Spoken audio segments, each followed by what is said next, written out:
In the dead cold of winter, men's and women's swimming heats things up in their regular season. Hello, I'm Anna Gomez. And I'm Jake Smolinski. Can men's basketball pull itself out of a brutal 5-game slide? You're watching LaSalle TV's home of Explore Athletics, SportsLine.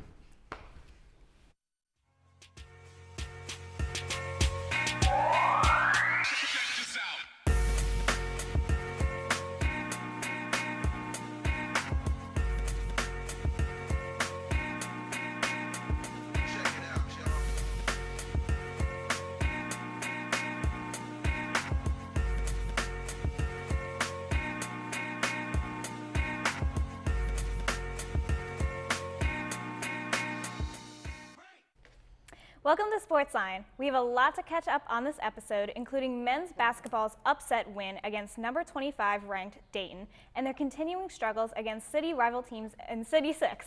And later, we'll give you some highlights from my sit-down with swimming superstar Matthias Glenesk, who recently qualified for the Olympic trials in the 1,500-meter freestyle. But first, let's take a look at what went down this past week for our athletes. The men's track and field team sped back into action at the Great Dane Classic held in Staten Island, New York on January 16th. The men excelled at the 3,000 meter, where 3 runners placed in the top 10. Bradley Hewer finished the top spot for the Explorers with a time of 8 minutes and 25.5 seconds. Unfortunately, it was not enough as the Explorers went on to place 16th out of 19 teams. The Explorers returned to Staten Island the following weekend to compete at the Gotham Cup. Brendan Robertson led the way for LaSalle, placing 6th in the mile with a time of 4 minutes and 13.3 seconds. Freshman Ben Devenezia also performed well in the 800 meter, finishing 12th in a 75-runner field. And the women also struggled to make their mark at the Great Dane Classic, placing 2nd to last overall. Freshman Caitlin Poez proved the sole point scorer for the blue and gold in the 3,000 meter. Taking 8th of 39 athletes, Poez ran the 1.8 miles in 10 minutes and 16 seconds.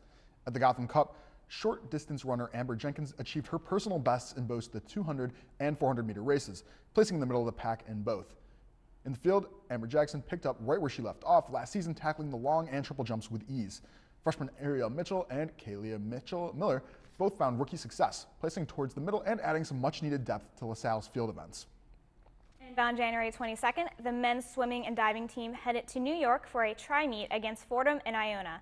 The Explorers carried on their dominance from last fall, winning 11 out of the 13 events in which they competed. Senior Johan Roth finished in first place in both the 100 and 200 breaststroke races. In diving, the Explorers swept both the 1 meter and 3 events.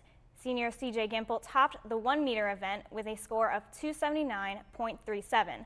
Sophomore Dylan Urasitz won the 3 meter with 291.45 points. LaSalle closed out the meet with a victory in the 200-yard relay medley. On the other hand, women's tennis team took on Drexel on January 21st, but a lack of scoring across the board plagued LaSalle all day and handed them a final score of 7-0. The Dragons swept the Explorers in each match, with both sophomore Catherine Thomas and junior Madison Gillen losing their singles, pushing for a win. Sophomore Jade Smith managed a singular point in each of her 2 matches. In doubles play, Gillen and senior Cecile Johnson were shut out in their match as well. And the women's basketball team was fairly busy over LaSalle's winter break, playing 10 games in a 4-week span. Unfortunately, the team lost 8 of those contests, including their games against North Texas and Villanova. In December, the team picked up both of their 2 wins at the Hawk Holiday Classic at Monmouth University on the 29th and 30th against Norfolk State and Monmouth University, outscoring their opponents by a combined 23 points. January marked the start of A-10 play for the Explorers as they kicked things off with a home contest against the Richmond Spiders on live TV.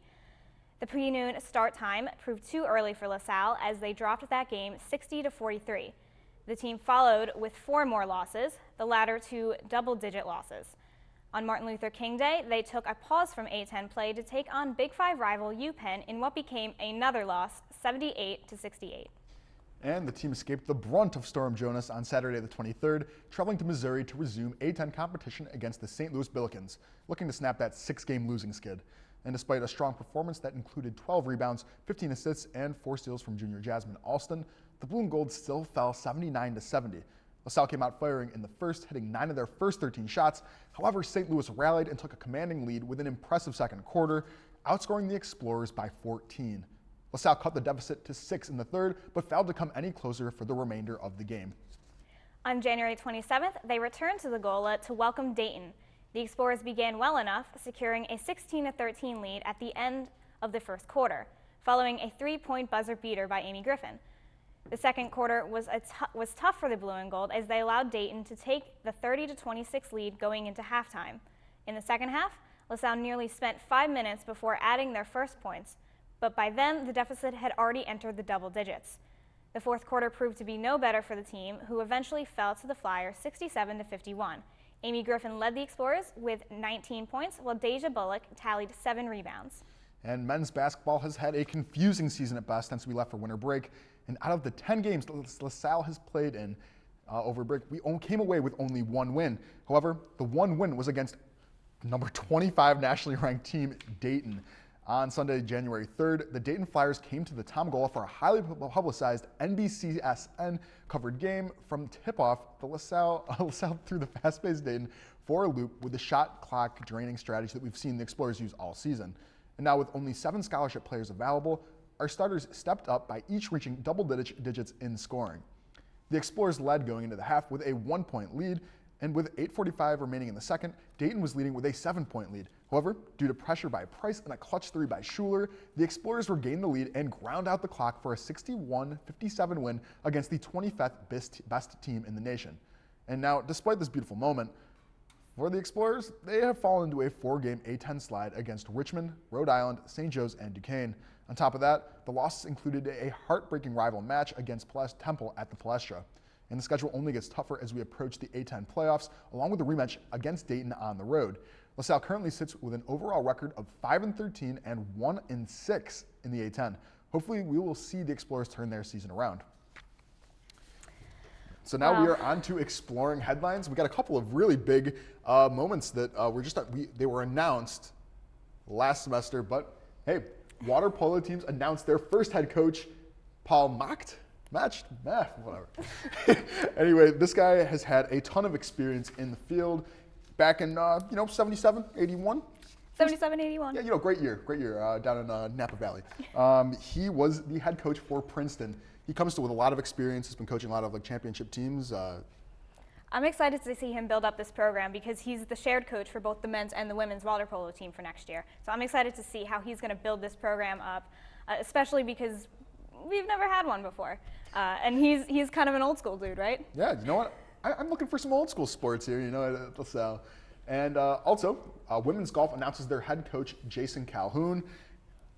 This guy led Dartmouth men's team to 2 top 5 finishes in the New England Championship. He comes with also an impressive resume, on top of also being a pretty accomplished golfer himself. Yeah, 20 years as a PGA golfer. I mean, that's pretty impressive.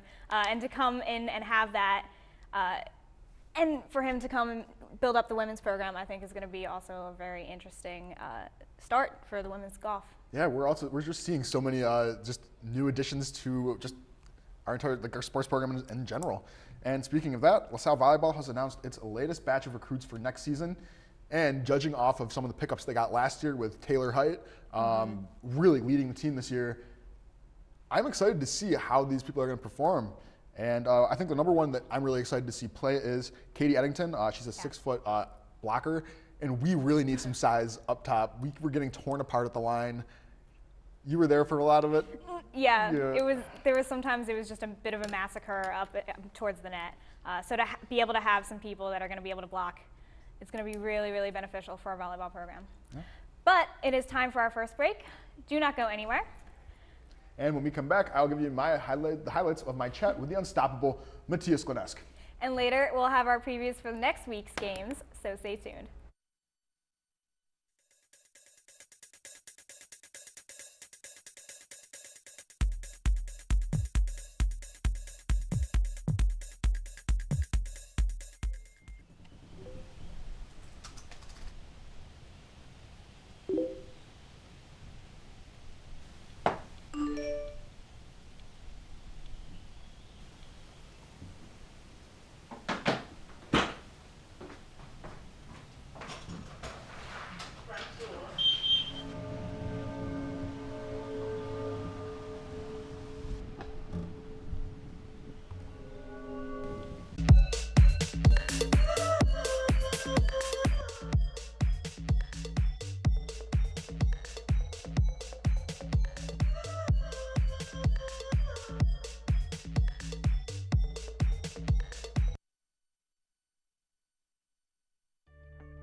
Welcome back. And over winter break, not everyone at LaSalle got to go home and watch Netflix while wearing the same pair of pajamas for 6 days straight.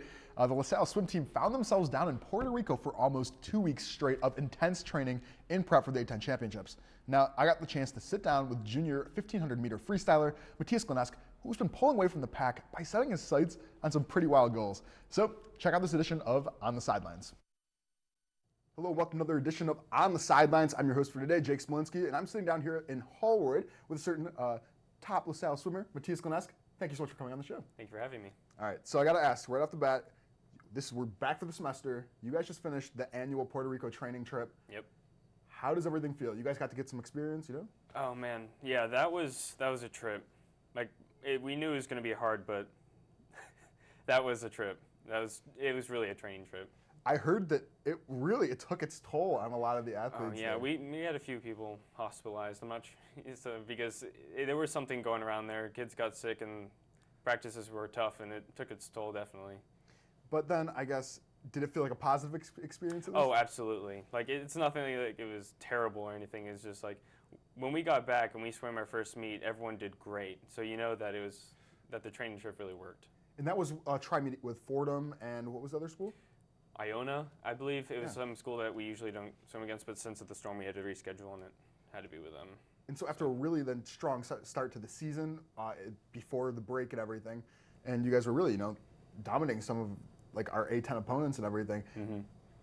How is the season looking now for the rest? We only have one more dual meet before our conference, and that's against Penn. So that's up in the air, and it's usually a tough meet for us. But we're just there to swim for ourselves and do good times, see where we are for the year.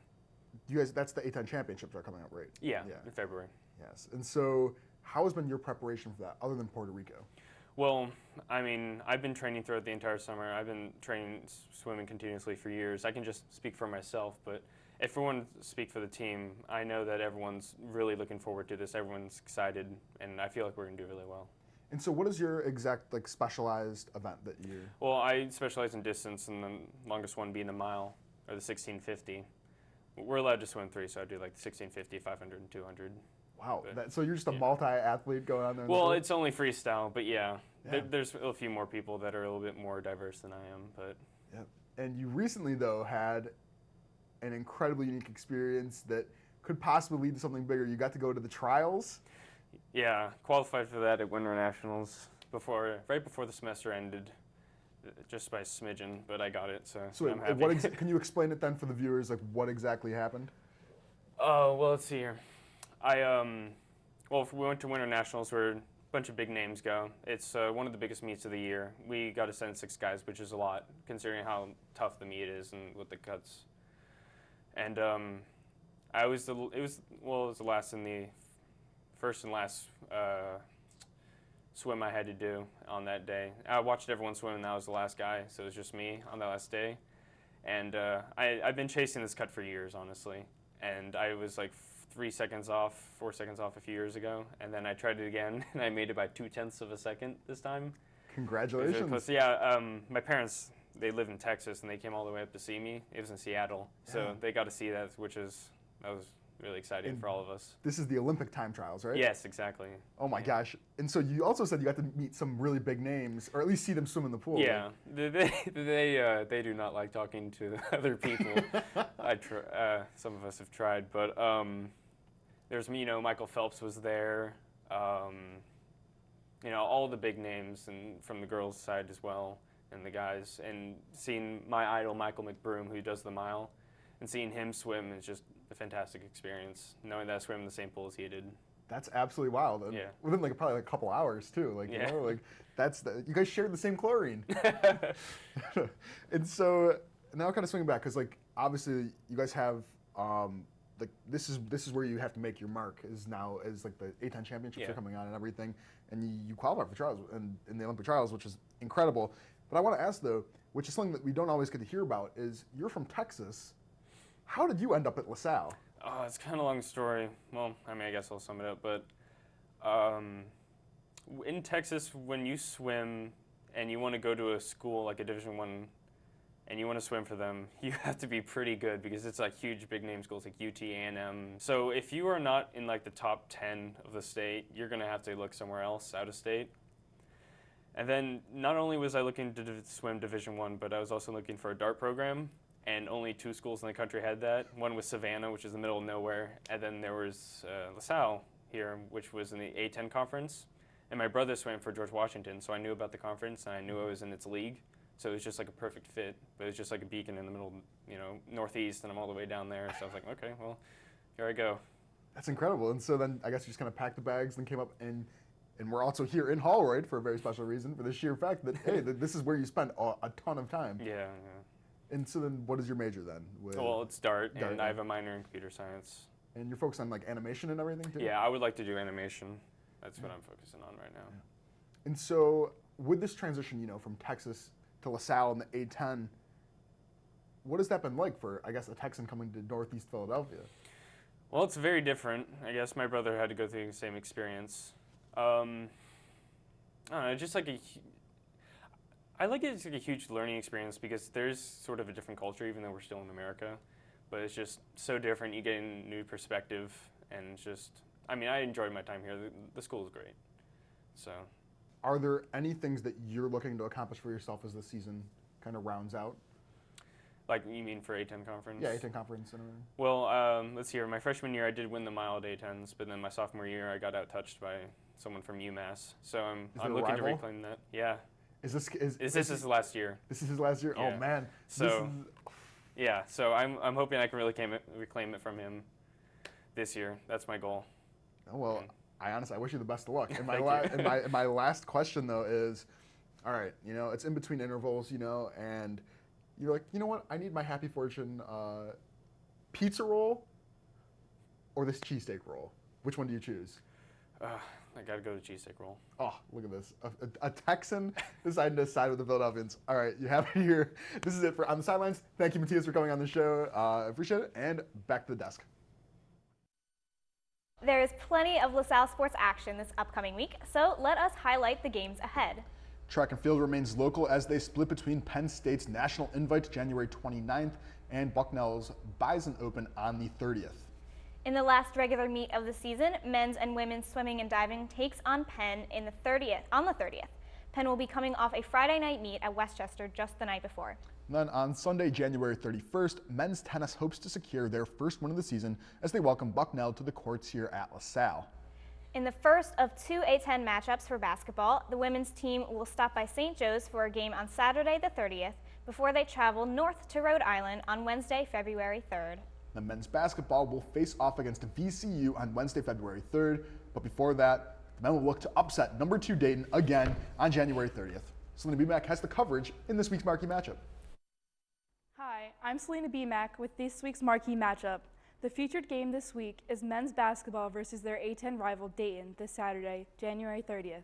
In their second face-off of the season, LaSalle is looking to sweep Dayton. The Explorers are on the road after a home loss to St. Joe's on Sunday. The team currently sits at 13th place in the A10 conference, 11 spots behind Dayton. LaSalle's current record is 5-12, but despite their struggles, they defeated Dayton earlier in the season, upsetting the Flyers 61-57.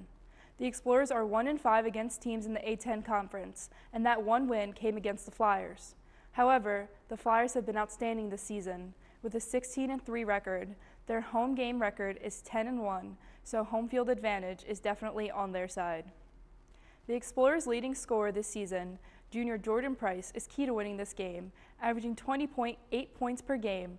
Price has been on fire this season. In their recent loss to St. Joe's, Price scored 14 points and had 11 assists. When LaSalle and Dayton last met, Price had 17 total points and 6 assists. Johnny Schuler is another LaSallian star who is essential for the Explorers to win. Schuler averages 37.8 minutes per game, the highest on the team. He also averages 10.1 points per game, the third most for the Explorers behind Price and Roberts.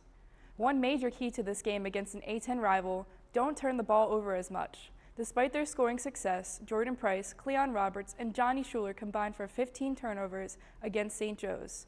In their first meetup with Dayton this season, the Flyers scored 14 points on 10 turnovers from the Explorers. Another key to success is to keep making free throws. LaSalle's top 3 players, Price, Roberts, and Schuler, have free throw percentages of 68%, 75.5%, and 88.6%. Overall, the team averages 69.5% at the free throw line. It's been a tough season so far, but if the Explorers stick to these keys to the game, they may just have a shot at upsetting Dayton again. Be sure to tune in to NBC Sports Network and keep up with the team as they verse the Flyers on Saturday, January 30th at 2 p.m.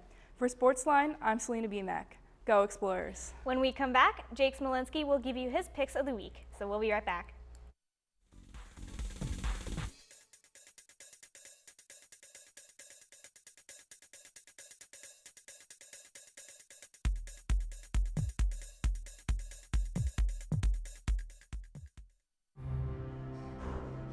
It's about putting others first. It's doing your best at whatever you do. It's about being honest with yourself, with everything. It's all of these. It's more. It's commitment. This message is brought to you by the U.S. Air Force. You might feel like there's too many problems in the world, or that, you as a 15-year-old, 16-year-old can't really make a difference. It's not always about you. It's not just one person. It's a group. It's a team. Just that simple act is transforming someone else's life. It's one of the best feelings in the world. It'll just make you feel so good about yourself. I'd do anything to convince you just to be a part of this.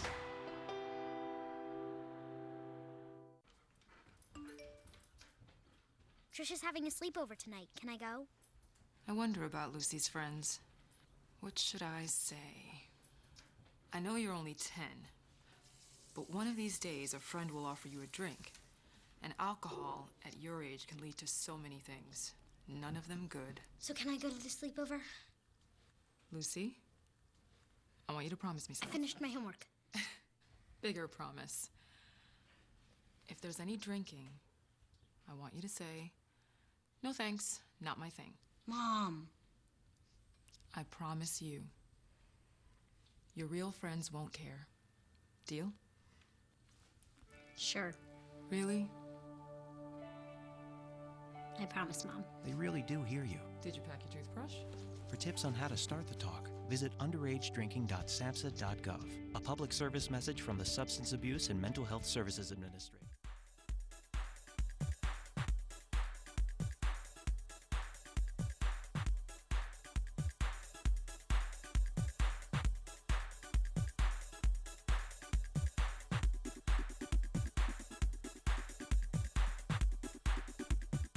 All right, it is time for the first Picks of the Week segment of 2016. I know the crowd out there outside the studio is just absolutely rejoicing right now. They're just listening in, hoping that they can get a sneak peek. But yes, anyway, I got to go right now. First pick, men's basketball versus Dayton on the road. Gomez, I'm going tight win. I know this is against the grain. This is controversial. This is cutting edge. But listen, just before I came in the studio, Tyler Harper and I had a sit down, Sports Talks host, and he is challenging me to a $5 bet that who's going to win. I'm siding with the Explorers. I have a feeling that after we upset them, they're on the cusp of being nationally ranked again. I feel like Coach G is right now like totally tweaking out. Like this is the thing that's gonna like solidify our season. If we can take them twice, considering that we lost like the past 10 games, like what is your opinion? What do you see happening as we go on the road to Dayton? I'm being very cynical right now. I'm siding with Tyler on this one. I do not think we're going to be able to pull out a win. It would be great if we could pull out a second win against Dayton, but I think that's a pipe dream. I think you're a pipe dream. Jeez, like what the heck?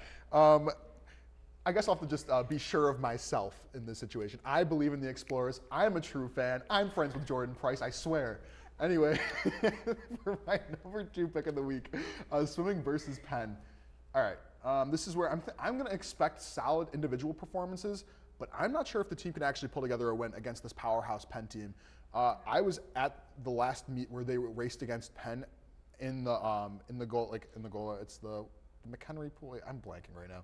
Anyway, Penn is a really dangerous team because they are stacked deep with talent. Like, they have so many specialized swimmers where we have like Matthias Glenesk, who we got the chance to hear from. Not only is he doing the 1500 meter, he's also like doing, I believe, like the 1000, then also like the 200 meter like freestyle as well. So he's a distance swimmer, but is also doing sprinting, like medleys and everything with that. That's something that is definitely a little bit dangerous if you're looking at Penn's team, who is stacked. And so I think we're definitely going to see some really awesome performances from Glenesk, of course, Jakub Bartoszewicz, Johan Roth, even like CJ Gimple too, like coming in clutch with the diving. But I'm a little scared with just the actual, the team aspect of it. And so then for my last pick of the week, tennis versus Bucknell, I'm going to say a loss. You know what? I agree. They're not ready in the season yet. I think maybe we'll be able to get there, but we're just not exactly there yet. Seriously, they also Bucknell has this guy, Nick Bible. He is ranked 18th in the Atlantic region, and I do not see any of our players being able to match up with something like that, which really sucks. But I think we really need to be like in a rebuilding process. So I don't know. It's not looking good for tennis right now. So yeah. Well, that just about wraps it up for us this week. If you can't make it out to see the marquee matchup, be sure to tune in next week for our coverage. And keep up with this weekend's other sporting events by visiting GoExplorers.com and by following us on Twitter at SportsLine LTV. We post game updates and sneak peeks into the upcoming show. Also check us out on Facebook at facebook.com/LaSalleTV. We welcome you to send us your thoughts and suggestions about the show on either website. For Selena and our SportsLine team, I'm Anna Gomez. And I'm not Brendan Rigney. Thanks for joining, and we'll see you at the game.